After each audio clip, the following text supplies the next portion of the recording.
Oh, capitaine, vous avez vu ce temple pastèque, comme il est beau. Peut-être que nous pourrions monter pour rejoindre les Picaros. Coucou les coloquiaux. Alors, comme vous l'aurez remarqué, je suis à Chichen Itza, avec derrière moi la pyramide qui a inspiré Hergé pour la pyramide de Hortata et les Picaros. Qui est une superbe pyramide à 9 degrés, dont les marches font 365 total de marches en comptant la dernière marche de la pyramide en haut, du fait. Et non, également lors des équinoxes, on a une ombre, donc ça c'est de l'autre côté, qui descend des marches tel un serpent, pour rappeler le serpent qui vient féconder la terre. C'est, encore une fois, je me répète, très beau, très impressionnant. Là il y a plus de touristes comme vous pouvez le voir, mais bon voilà, c'est comme ça. C'est pas non plus horrible, c'est un grand site. Et la façade principale, on voit normalement à l'équinoxe une ombre qui descend tel un serpent.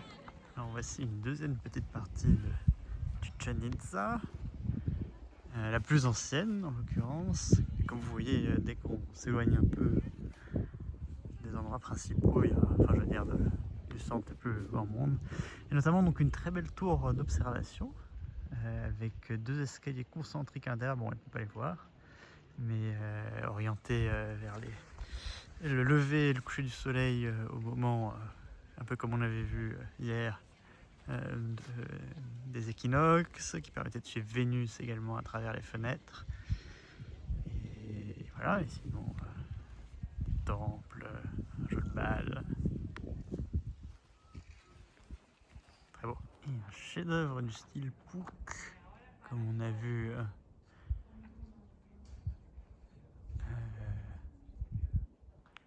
il y a quelques jours, avec des personnages zoomorphes. Et on a le plus grand jeu de peyote d'Amérique. Il fallait mettre la balle dans ce trou-là, sans utiliser en plus ni les mains ni les pieds. Donc, bon courage. Et il y avait aussi des sacrifices qui avaient lieu selon qui gagnait, qui perdait. On voit une très belle frise, de très belles frises. Voilà.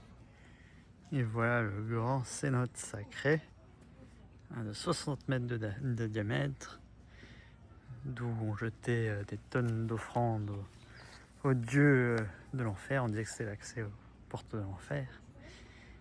Et on a même retrouvé des offrandes qui venaient jusque de Colombie, enfin d'Amérique du Sud. Donc c'était pour dire la réputation de ce cénote. Bah, évidemment pas s'y baigner. C'est un peu le palais royal là, toute cette colonnade. Et j'oubliais de vous dire, de Valladolid, là où je termine ma visite, like si tu as aimé, abonne-toi, mets la cloche, bisous.